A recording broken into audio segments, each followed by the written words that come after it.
All right, with out of the way, are you, ladies and gentlemen, ready for your headliner tonight? Oh, she came all the way from Las Cruces. Are you ready for your headliner? Make some noise for Sarah Q!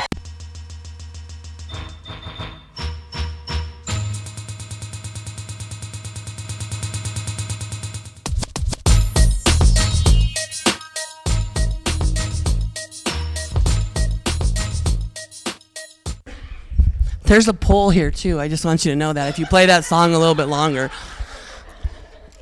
Just kidding. Don't play that song any longer at all. Hey, how is everybody tonight? You guys got awfully quiet. You guys got to make a little bit more noise than that.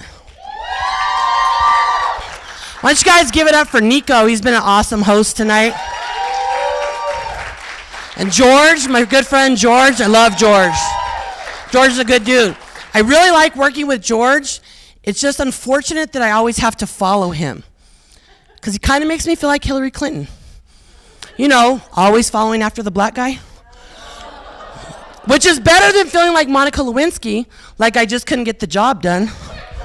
Okay, I'm done with old political jokes. I did not mean to start my show off with a joke about that woman. No, you guys don't like Bill Clinton? That's horrible. Do apologize in advance for my raspy voice.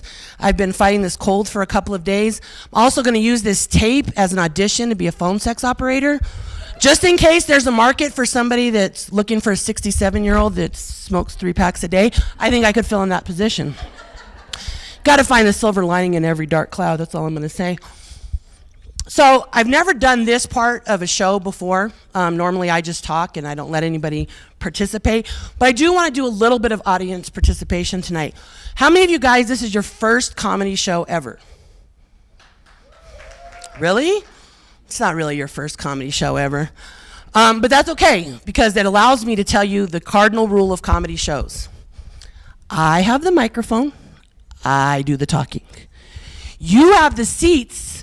You do the laughing. Is everybody clear on that? So you guys aren't yelling random stuff from the audience at me?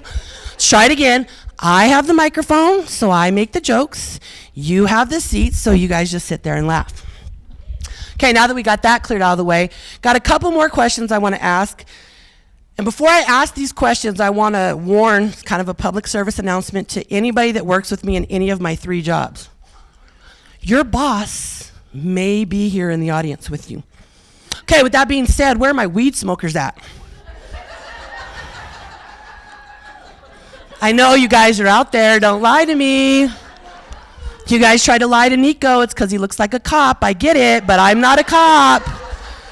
No? Okay. Where are my drinkers at? My responsible 21-year-old, I'm only going to have 2. I would never get behind the wheel of a car if I've had too much to drink. I don't have a problem. I don't go to meetings. It's really just a social thing. Those guys, go ahead and make some noise again. Do I got any meth, heroin, or cocaine addicts in the audience? No? I mean, I'm not recommending you do all 3 at once in one night.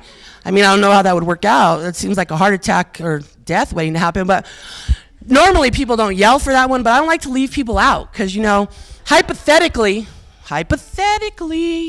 I may know 1 or 2 or 8 or 9 drug dealers, and they're still in business, so apparently some of you are lying tonight. And I understand, like, nobody wants to scream out, like, all of their shortcomings or their deepest, darkest secrets or whatever may be happening in their life to a room full of, like, almost 100 people, some of them random strangers. I get that. I totally understand. That's why I have the microphone and you have the seats. And I'm not judging any of you at all because I'd probably prefer to have the seat and not the microphone. I was really glad, and I really, really want to thank La Posta for putting this on. It's really cool. Yeah, give it up for him. It's really cool to be on stage performing. You know, Tupac performed here once. Maybe. I don't know. You guys don't know. He did. It happened. And so it's kind of cool to know that I'm on a stage with the great Tupac, maybe, or his spirit, because I think this place is haunted, right? Didn't they say that? Anyway, that might have happened. Big, huge shout out to one of my best friends in the whole wide world for designing this shirt for me.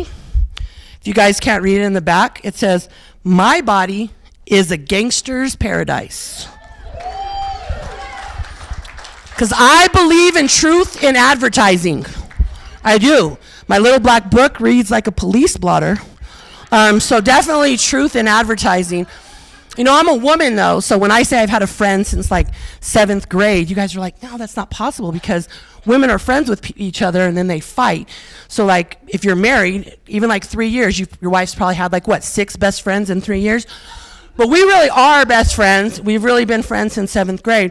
And this is why we're best of friends and going to be friends forever. Number one, she's seen a whole bunch of stuff that I've done, and so I don't want her ever talking about it. Number two, we went on this trip to Dallas. And I'm going to give you guys a little bit. How many people smoke cigarettes in here? Right on. They cause cancer.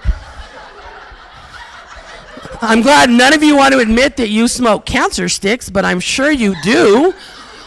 Anyway, so those of you that don't smoke cigarettes hate the way they smell, right? You hate the way they taste, like if your significant other does it and you kiss them. It's just disgusting. So this is how you know somebody is your best friend. I don't like to drive in metropolitan cities. So we go on this road trip, and I said, is it going to be okay if I smoke in the car, buddy? She's like, sure, no problem. I can handle it. Till we hit Dallas at 8 o'clock in the morning on a Monday. There's a lot of cars, a lot. And they're all from Texas, so they can't drive. And it's raining, and I'm scared shitless. So she's throwing Xanax down my throat as I'm driving, which I'm not sure is really like the best thing to do when you're driving. But anyway, so I said, buddy, I really need a cigarette. And she's like, okay. And I said, but I can't take my hands off the wheel to light one. She goes, what do you want me to do? I said, can you put it in my mouth and I'll try to light it? She goes, I got you, buddy. She lit the cigarette and took a couple of puffs for me. That's how you know somebody is your best friend. Because you hate the way cigarettes taste if you don't smoke, right? So on the same trip, and this is kind of how I know that she's probably like my long-lost sister, we're leaving town, and we travel at night because we had our children with us. And don't judge me because I was smoking in the car with my children, you assholes. But it was a long trip. None of them have cancer yet. Anyway, so we're on this long trip, and we're preparing. And so my mom, she's a nice Irish Catholic lady from Albuquerque. Love my mom. She goes, here's $50 in case something happens on the way. Thanks, Mom. That's my beer and cigarette money for the week. So go pick up my buddy, and her mom hands us a switchblade. She's like, just in case something happens on the way. And I mean, I love my mom and everything, but I think I love her mom better. My body is a gangster's paradise. You guys look really, really, really great tonight. Really great. You guys are all dressed up and fancy. I totally dressed up too. Like, I did. These are clean jeans. Don't you judge me, dude. These are my favorite earrings that I borrowed just for the occasion. I hadn't even worn this shirt today, so like it doesn't smell. It's clean and everything. Totally dressed up.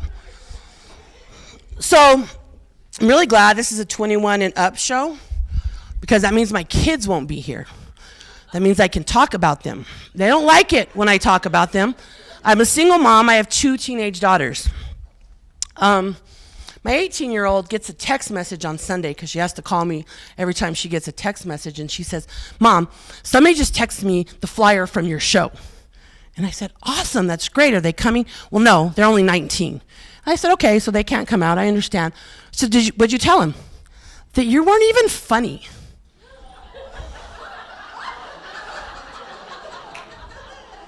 What? She goes, you're not funny. And I'm so funny. So then I start thinking, well, why doesn't she think that I'm funny? Because like everybody else thinks that I'm funny. I mean, looks aside, everybody else thinks that I'm funny. And she goes, you're just not funny. And then it dawned on me. Her dad has provided me the best material to date ever. Let me give you a little background into her dad. Her dad is doing 25 to life in a Texas state prison. Really? And she's mad that I talk about him? It gets better. He's doing this time because he shot his neighbor 8 times. The guy lived, no worries. So let me get this straight. You're mad at me for making fun of a guy that shoots somebody 8 times and doesn't kill them. I mean, that's funny. It's not my fault. I didn't do it. Like, I clothed you and fed you and stuff, dude. I don't get it.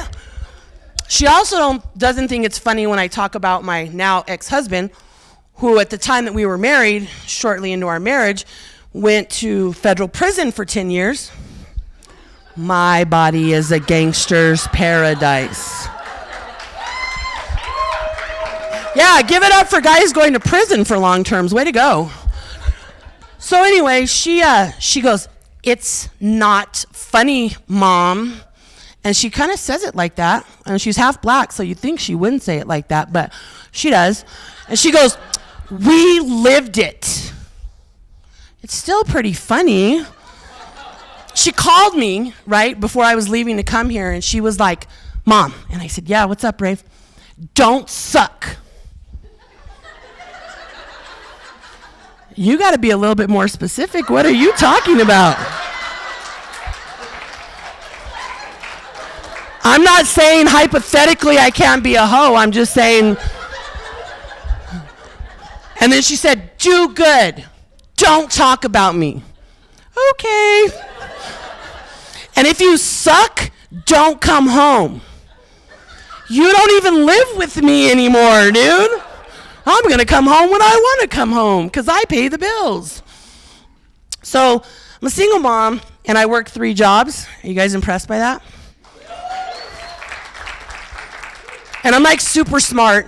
I have like a genius level IQ. I know you guys got quiet because you don't believe me. It's okay. But I do. Like, I have the damn test scores to prove it. I'm like a super genius, but I hate to tell people that because I just told you about my personal life decisions.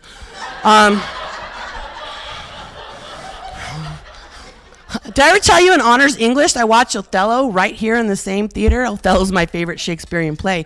Bet you didn't think I was going to come out of my mouth with that, huh?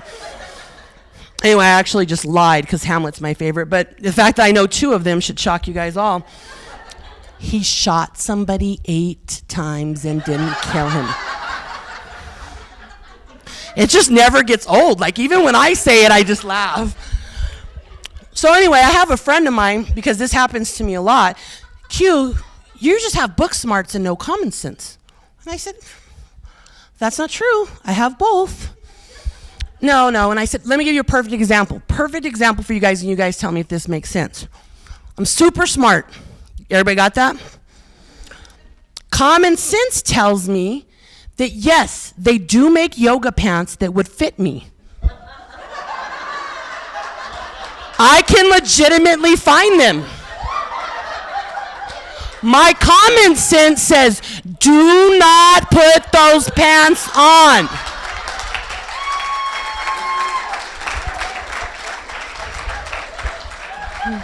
They don't fit you. Even though they do, they don't fit you.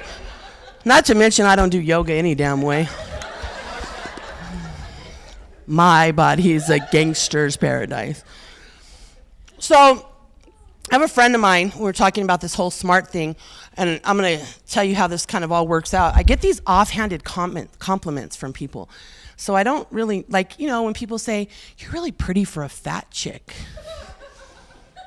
Okay. "You're kind of cute for a douchebag."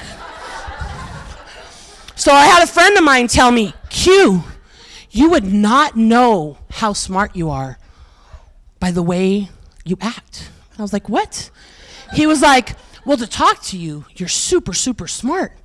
You just really do dumb fucking shit." Why, thanks. I appreciate that compliment a lot. So I'm a Democrat. I'm just going to throw that out there. And I'm really sad I'm missing the Republican debates tonight, but we'll get to that later in the show. And I have a lot of friends across the board. Like, I have police officer friends. I have criminal exes. I have gay friends. I have straight friends. I have friends that don't know if they're gay or straight, which is cool too. I have a lot of friends from all different types of backgrounds, including Republican friends. And that's okay, dude. Don't judge them. Don't judge them. So my Republican friends fondly refer to me as Obama. And now, I'm not offended by this necessarily, but they do it because they assume that Obama is all about like a free ride and nobody paying their own way, and it's all about socialism. Did I tell you I worked 3 jobs? So it's a joke around town. Oh, Q will like that. That's Obama-ish. Okay, whatever. So I had to call them the other day because this actually legitimately happened.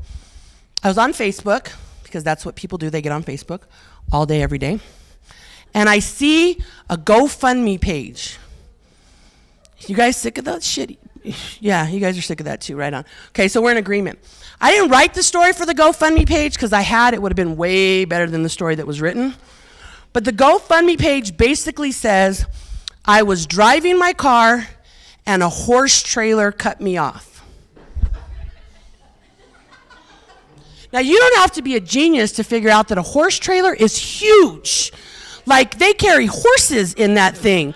You're going to see a horse trailer coming at you or in your lane. I'm not saying they were distracted. They just said a horse trailer cut them off. How fast do horse trailers go, do you think? Not very fucking fast. They got a lot of weight in the back. I know, because I try to walk miles. I know how that is.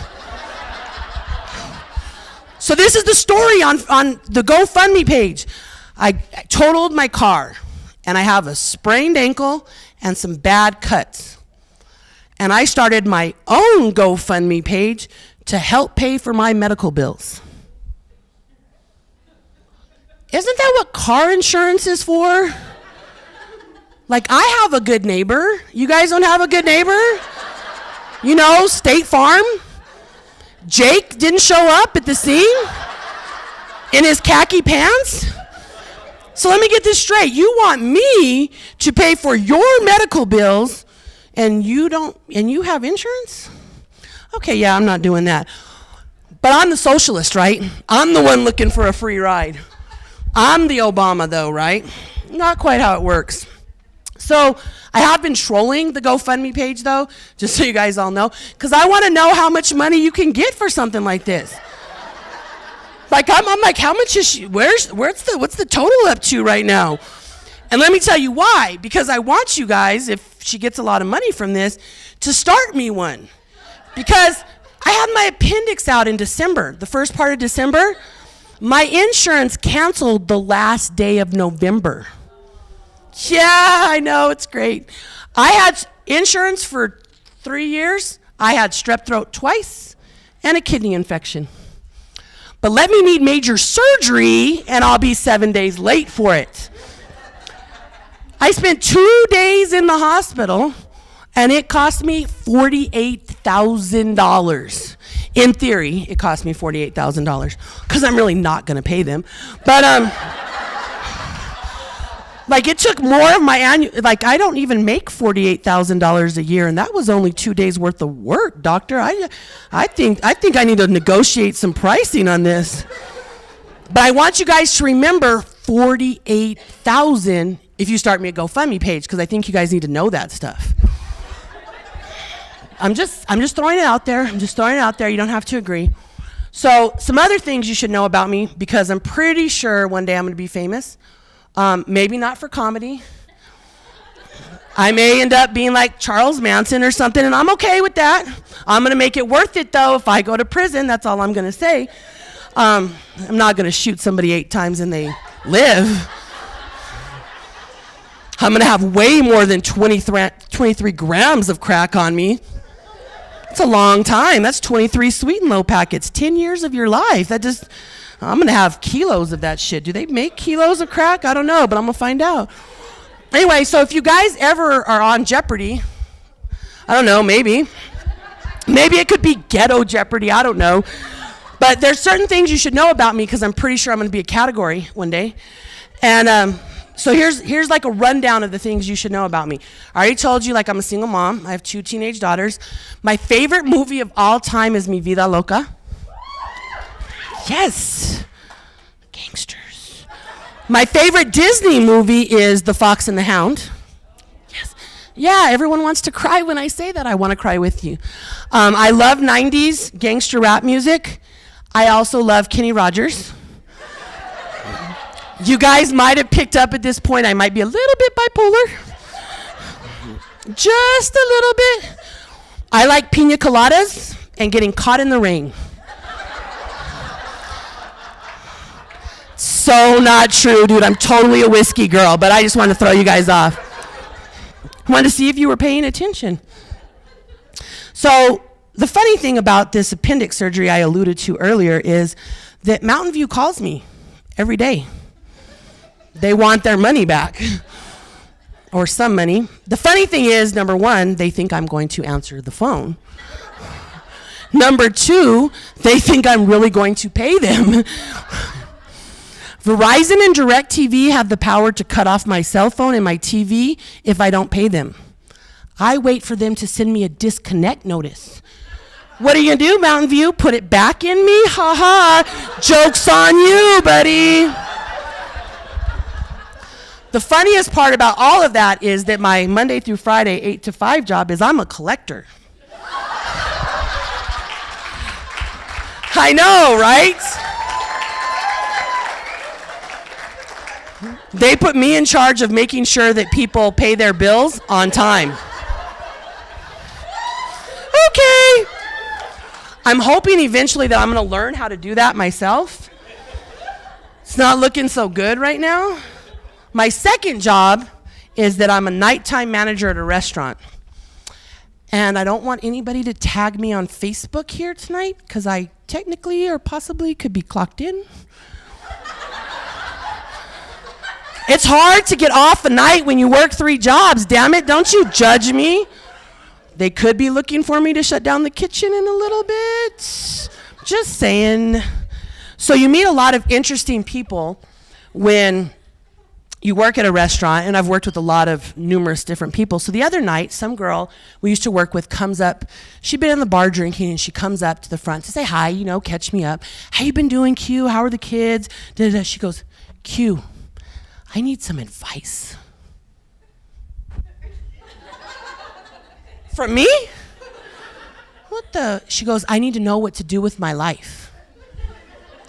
I'm a single mom of 2 kids. I work 3 jobs. I have $48,000 in unpaid medical bills. And I'm gonna be 40 in June, and I'm a 40-year-old booty call. You sure you wanna ask advice from me? Here's my advice. Don't do anything I tell you to do. There you go. I've solved your whole problem. What about, no, don't ask me, I don't know. I don't want to be the reason the generation behind me is jacked up. So the next funny thing is I normally work nights. I said that, right? Happen to pull a Saturday morning shift. And I don't normally work with the guys that work in the day, so they don't really know me and I don't really know them. So one of the cooks or dishwashers or whatever comes up to me. He's like, Miss Q, how long were you down? So I start thinking like, I don't know, dude, I've been bipolar for a long time. I've had a lot of downtime. Wait a minute, dude, you don't know me. You don't know my life. What the hell are you talking about? He said, in jail. How long did you do in jail? Never been to jail. I mean, I could if I had to, but I never been to jail. I'm kind of gangster, but jail? No. So the other cook, who I guess apparently told him maybe I had been to jail, says, bro, I said she's a down-ass chick, but she got her grown woman on to raise her kids, not that she had been to jail. And I was like, yeah, bitches, that's right. That's what happened. I'm not really a gangster. I kind of was sad I hadn't been to jail. I wanted to swap stories with him because he followed up with, I did 6 weeks, Miss Q. Stop flirting with me, bro. It's not gonna happen. You laugh, but I promise you I've gone home with guys that have said a lot less than that. So my third job, which is probably my most interesting job, is I work at a local dirt track. Kind of like NASCAR, but on dirt, not asphalt. The cars don't look anything alike. The track is smaller, and it doesn't last nearly as long. So, like totally like NASCAR, but not at all like NASCAR. And there's stereotypes. You know how they tell me that I'm like Obama? There's stereotypes, and that's that everybody at the track is a redneck. That's 97% true. But like only 3% of them don't have their teeth. I mean, that's, to be fair, only 3% of them don't have their teeth. So at the racetrack, I score races, which means my job is to tell you where the cars are on the track and finish them in the order that they crossed the finish line and to line them up. Super smart, but I fuck that up on a regular basis. And it sounds like super simple, right? Like you just write some stuff down, you watch. Yeah, no, I fucked that up too. And if you guys don't believe me that I do and you're my friends on Facebook, watch how many times when the season starts that I'm tagged in a "you be the judge" clip. Yeah, dude, I don't need you to tell me that 99.9% of the time I'm wrong. And the worst is they don't mute the audio. So then I not only look stupid, I sound really stupid and everybody can hear it. Just like, damn that place. Tell you, it was kind of hard for me when I first started at the racetrack because I'm a gangster, just so you guys know. And white people, and I'm not saying everybody at the track is white, but white people do things differently generally than gangsters do. I'm not saying it's a minority thing. I'm just saying that most gangsters aren't white. I mean, there's a couple like Eminem, but other than him, but this is what white people do. They fight each other, roll around in the dirt, throw shit at each other, and the next weekend, they drink beer together. That doesn't happen in my world, just so you know. So I had to let them know, hey, I understand that you're upset and you want to get in my face and yell at me, but check this out. He'll have a beer with you next week. I will whoop your ass. We will never talk again, bro. I'm trying to go big or go home if I end up in county. Screw you. So besides work, and that's hard enough working 3 jobs with 2 kids, the hardest part about being a single parent, and so you guys are totally gonna think that I'm gonna talk about like paying bills and like loving and nurturing your children and teaching them right for wrong. No, it's getting laid.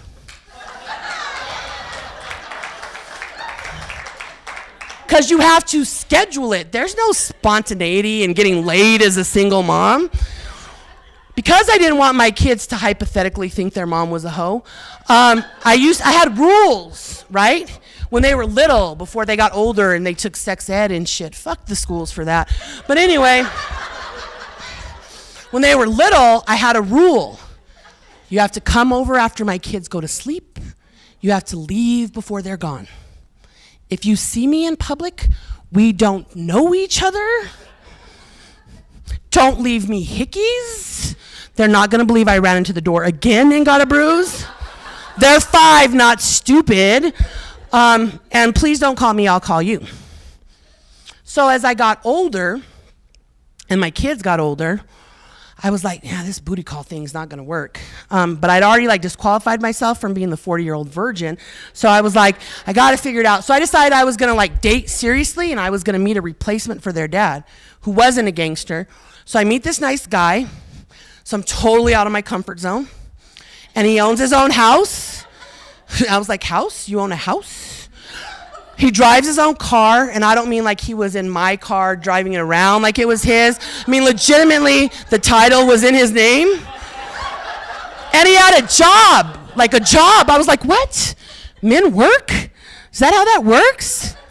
So I was kind of interested in him, you know. My kids are like 10 and 8, and we go to lunch. So I bring my friends with me because it's safe to bring your friends. You know, we're all mutual friends. We're having lunch. I don't know how this conversation started. I really don't. Somehow, guns got brought up. I'm a Democrat. You think I brought up guns? No. So my 10-year-old says, my mom has a pink gun. It's in the drawer next to her bed. We can never touch that drawer. I died. No, literally, my heart stopped beating in my chest.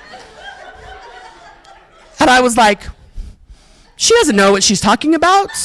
I don't own guns. That's for the safety of the public. It's a public service thing. I don't own any guns. And I had to keep my hand like that for the next hour because who the fuck knew what she was going to say next? So when we're leaving, right, lunch, I was like, yeah, bro, just show up after my kids go to sleep. Make sure that you're gone before they wake up. Pretend like we don't know each other in public. But to be fair, like, he didn't even have any speeding tickets, so I don't think it was going to work between us anyway. My kids will tell possible suitors. That was like a 1940s white word that I don't even know where it came from. But they'll tell potential suitors, my mom won't like you if you haven't been to prison or jail.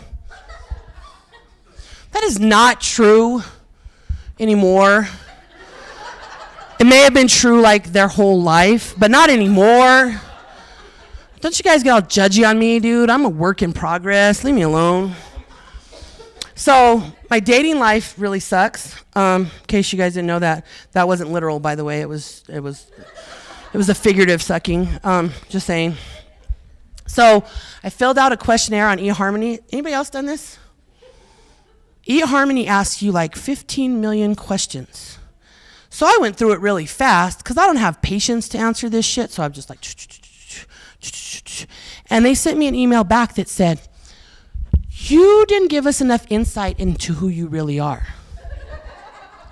Duh, eHarmony, that hasn't worked for me up to this point. So like 3 years I've been working on this stupid eHarmony questionnaire. I do have other online dating sites, which I ended up on a date with the black gay midget named Juan. You guys are laughing like you think that ended badly. He got a little mad.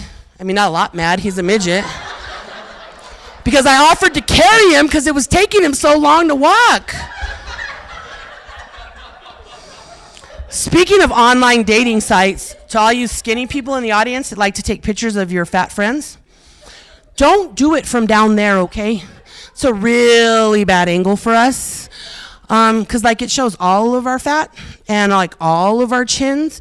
So if you're gonna take a picture of me tonight, I'm gonna need you to hang from the ceiling. Once you're stable up there and it's safe, let me know and I'll look up. Because right now, my boobs are still out more than my tummy. So it works. Unless, of course, you're uploading pictures to like BBW online dating sites, then that's okay. Go ahead. Because that's where they appreciate rolls. And they appreciate curves. And self-esteem is completely optional. So anybody else got their DVR set tonight? No? Not for like Grey's Anatomy or something, for the Republican debate. Okay, I don't ever talk about politics, and let me just be clear right now. This is not going to be a conversation about Republicans versus Democrats on their policy. We're not going to have that conversation. However, we are going to talk about the shit that has been coming out. It has gotten real. Bernie Sanders' tagline, or what his followers say, is "Feel the burn."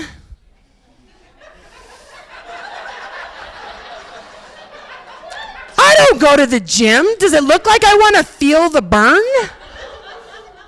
Plus, it makes me feel like I may have an STD. But the real gangster in this whole thing, give it up for him, is Donald Trump.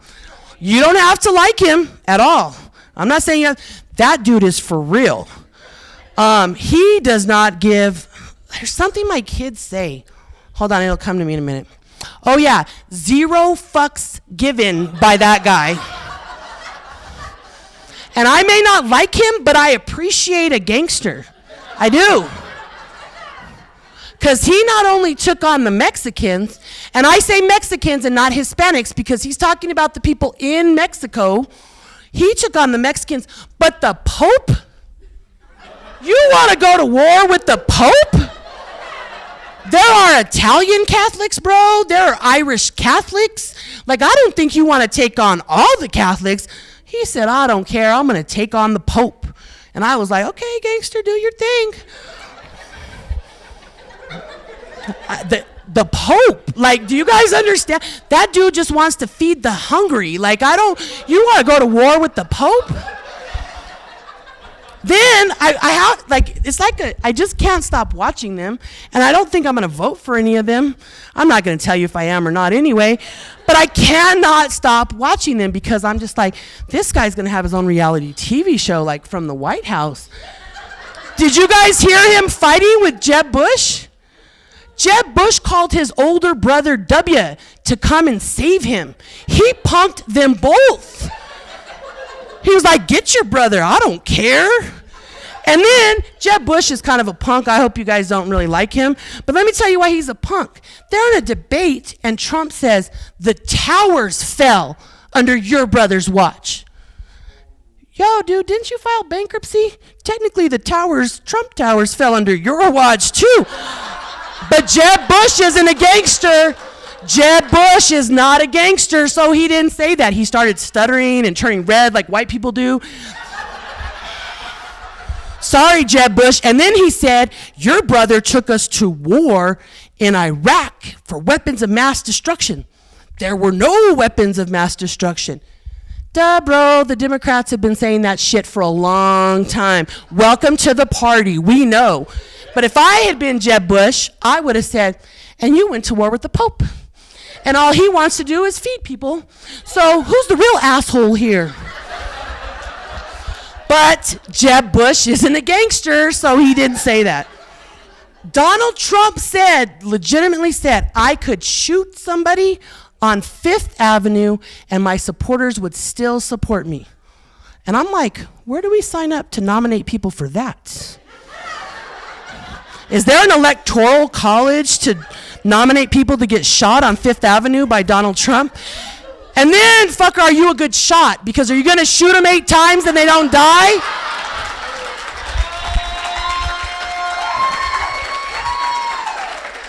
I've had enough disappointment in my life when it comes to that. So I'm going to end on this, and I'm probably close to time. I don't know. Maybe I have more time. I'm going to tell you guys a story. Now, I'm going to tell you, before I tell you guys this story, not to get sad. You got to find the humor in this story. My parents are Republicans. I was born into a Republican household. I have a blanket that was sewn for me by the Women's Republican something or another. It got elephants on it. Regular elephants, though, not like the gangster party elephants now, because, like, Donald Trump at the head, dude, that elephant's got, like, lokes on. He's got bandanas on. He's like, sup, GOP for life. But, like, regular elephants, you know, like the nice, wholesome Ronald Reagan trickle-down shit. Anyway, so my dad, if I had been a boy, was going to name me Thaddeus Jeremiah Stevens. I'm fat. Do you know how that was going to go over? Fatty, fatty, fatty, fatty, fatty, fatty. My childhood would have been jacked up. But if you Google him, he was a huge leader in the radical Republican Party during the times of the Constitutional Convention. Go home and Google that. Not Fatty Thaddy, because I made that up. But Thaddeus Jeremiah Stevens. So, 1991, my dad was diagnosed with a brain tumor. And so they removed it, but it was 1991. You know, medicine wasn't the same. Bet you that cost more than $48,000, just saying. But anyway, so my dad's in the hospital bed, and everybody knows that he's dying. I probably am an asshole, kind of. I probably left that out earlier, but you guys should know I'm an asshole. So my dad, for some reason, had changed his party nomination to be a Democrat. I don't know why. maybe the drugs. So I, being the asshole that I am, said, hey, Dad, I just want to let you know, you're going to die a Democrat. Because I'm an asshole. That's why I told him. I mean, number one, he had to know he was going to die, right? Somebody had to tell him. And number two, somebody should tell him he's going to die a Democrat. And he goes, Sarah Quinlan Stevens, did you see the scar on my head? I've already had a lobotomy, so it's okay.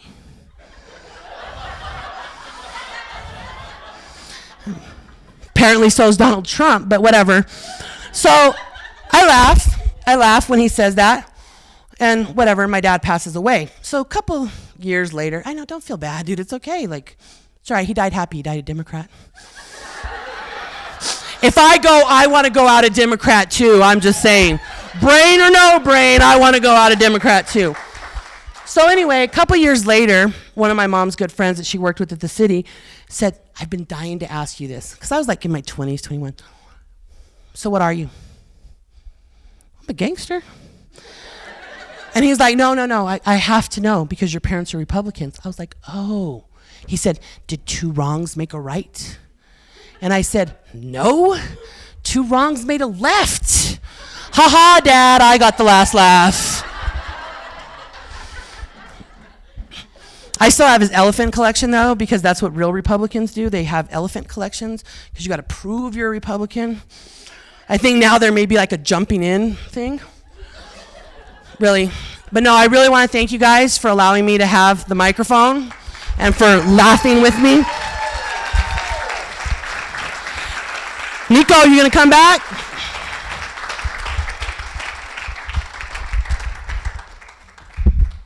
Keep it going for Sarah Q. Let her hear it, ladies and gentlemen. Yes, that was amazing. That was really, really funny.